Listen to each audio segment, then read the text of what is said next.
दोस्तों नमस्कार।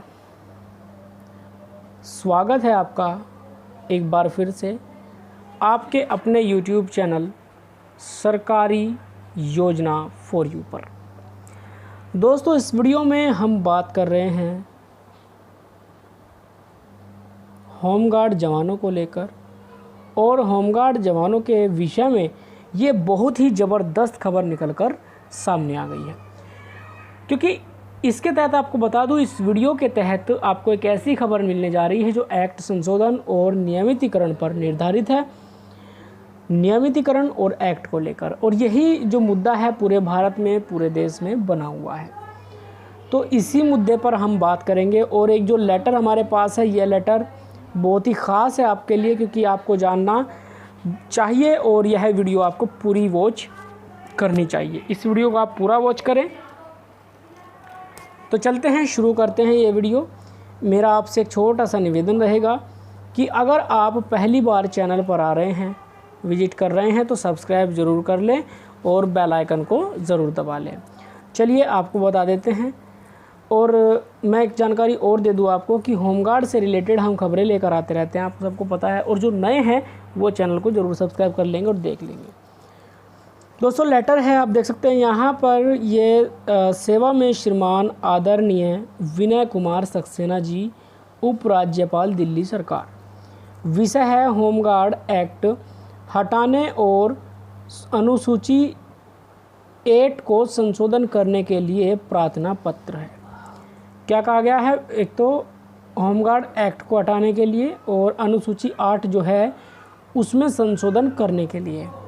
महोदय जी, हम अपना परिचय गृह रक्षक यानी होमगार्ड, जिसकी उत्पत्ति 1946 में पैरामिलिट्री फोर्स के रूप में हुई, जिन्हें भारत सरकार के गृह मंत्री ने बनाया और प्रधानमंत्री बनने के बाद पुनर्गठन किया, जिन्होंने केंद्र व राज्य सरकार के साथ जब जब ज़रूरत पड़ी तो स्वेच्छा और पूरी जिम्मेदारी और पूरी निष्ठा के साथ कार्य किया। चाहे तो 1962 की युद्ध की लड़ाई हो या किसी भी प्रकार की आपातकालीन स्थिति, जैसे हवाई हमला, चक्रवात, भूकंप, महामारी, बस मार्शल, कोविड-19 परिस्थिति में केंद्र सरकार व राज्य सरकार के साथ हमेशा सहायक के रूप में कार्य किया है। श्रीमान जी, भारत में इस समय 25 राज्यों में लगभग 7 लाख जवान तैनात हैं, जिन्होंने हर प्रकार की ट्रेनिंग प्राप्त की हुई है। जी हाँ, इन्होंने बताया कि 7 लाख ऐसे होमगार्ड जवान हैं जिन्होंने हर प्रकार की ट्रेनिंग ली हुई है। अब श्रीमान जी, लगभग 77 साल पुरानी संस्था आज तक अपना उज्जवल भविष्य तलाश रही है, परंतु अभी तक निराशा ही हासिल हुई है। 1940 के बाद की फोर्स और उसके जवान जिनका गठन होमगार्ड के बाद हुई, उसके जवान नियमित हो चुके हैं, लेकिन होमगार्ड के जवान आज भी परेशान हैं। उन्होंने कहा कि ऐसे लोग जो होमगार्ड के बाद जिनका गठन हुआ, होमगार्ड के बाद में जिनकी उत्पत्ति हुई, उसके बाद उसके क्या हुआ कि उनका वो नियमित हो चुके हैं, लेकिन होमगार्ड के जवान आज भी परेशान हैं, क्योंकि बॉम्बे एक्ट की तलवार लटकती रहती है, जिसके कारण डिपार्टमेंट ने भी कभी इस बारे में नहीं सोचा। अतः श्रीमान जी, आपका ध्यान दिल्ली होमगार्ड की तरफ डालना चाहते हैं, जो दिल्ली के दिल में बसते हैं। दिल्ली जैसे राज्य में दिल्ली होमगार्ड को ज़रूरतमंद सुविधाओं से वंचित रखा जाता है, जिस राज्य से पूरे भारत की नींव रखी जाती है।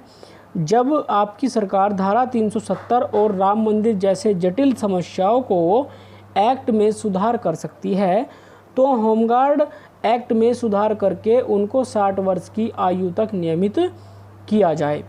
जी हाँ, 60 वर्ष की आयु तक नियमित किया जाए, क्योंकि होमगार्ड जवानों की जो आयु है 58 वर्ष है, कार्य करते हैं। लेकिन अभी इसमें हुआ क्या है कि केंद्र सरकार ने एक आदेश जारी करके कहा कि अब 65 वर्ष होमगार्ड जवानों की आयु हो जाएगी, 65 वर्ष तक वो काम कार्य जो है कर सकेंगे। तो दोस्तों होमगार्ड एक्ट कांग्रेस के शासनकाल में लगाया गया था, जो लगभग 77 साल से आज भी लागू है। जब कांग्रेस द्वारा बनाई हुई धारा 370, ट्रिपल तलाक, राम मंदिर जैसे वर्षों से लंबित केसों को हटा दिया गया, तो होमगार्ड पर यह एक्ट क्यों नहीं हटाया जा सकता। देखिए इनकी भी बात सही है। कहा गया है कि जब कांग्रेस के द्वारा 77 साल से जो चीज़ चल रही है, कांग्रेस सरकार ने जो लागू की थी, जैसे धारा 370 बनाई थी, ट्रिपल तलाक था जो पहले से चलता आ रहा है, इसको अनुमति दे रखी थी क्योंकि ये अगर ख़त्म करना चाहती कांग्रेस सरकार तो ख़त्म कर सकती थी। राम मंदिर जैसे वर्षों से लंबित केसों को हटा दिया गया, तो होमगार्ड पर यह एक्ट क्यों नहीं हटाया जा सकता। ये बात बिल्कुल सही है, हटाया जा सकता है। अब महोदय जी, हमारी जो आपसे अभी तक मांग है, जो इतनी बड़ी नहीं है, जो पूरी नहीं हो सकती, वो मांग इस प्रकार है, हमें भी राज्य या केंद्रीय कर्मचारी घोषित करें। देखिए, हमें भी राज्य या केंद्रीय कर्मचारी घोषित करें। दूसरा है, दिल्ली होमगार्ड को 60 वर्ष की आयु तक नियमित किया जाए। होमगार्ड नंबर 3, होमगार्ड से स्वयंसेवक शब्द हटाया जाए। अनुसूची 8 होमगार्ड एक्ट में संशोधन किया जाए। नंबर 4, हमें 60 वर्ष की आयु तक नियमित नौकरी पर रखा जाए। जो हर साल सरकारी नौकरी से निकाले जाने की तलवार गर्दन पर लटकती रहती है, उसे हमेशा के लिए दूर करें और यह बार बार का साल बढ़ाने और दौड़ लगाने का खेल समाप्त किया जाए। नंबर 5, महोदय, एक व्यक्ति जो सबसे ज़्यादा दुखी रहता है वह बीमारी के समय रहता है। सभी अच्छे स्वास्थ्य की कामना चाहते हैं, जिसके लिए ESI और PF की सुविधा दी जाए, जो कि आज प्राइवेट सिक्योरिटी गार्ड में भी ESI और PF की सुविधा है। होमगार्ड माफ़ करें महोदय, यदि कोई होमगार्ड के जवान का देहांत हो जाता है तो उसके परिवार में किसी बच्चे या पत्नी को नौकरी मिलनी चाहिए, यह भी उनका कहना है।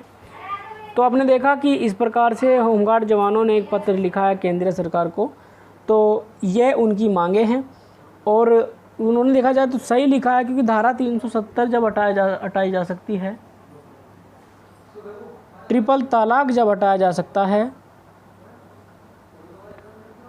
राम मंदिर का मुद्दा जब हटाया जा सकता है, तो होमगार्ड जवानों का मुद्दा तो बहुत ही छोटा सा है। इस मुद्दे को तो सरकार को हटा देना चाहिए और ये हमारी भी अपील है सरकार से कि सरकार होमगार्ड जवानों को उनका हक दे और उनके हक के साथ ही उन्हें बख्शे, लाभ बख्शे। जो लाभ है ESI और PF का लाभ उन्हें दे, ये बहुत ज़रूरी है। तो देखते हैं आखिर कब तक कोई चीज़ लागू की जाती है। जैसे जो भी खबर आती रहेगी हम आपके लिए लेकर के हाजिर होते रहेंगे।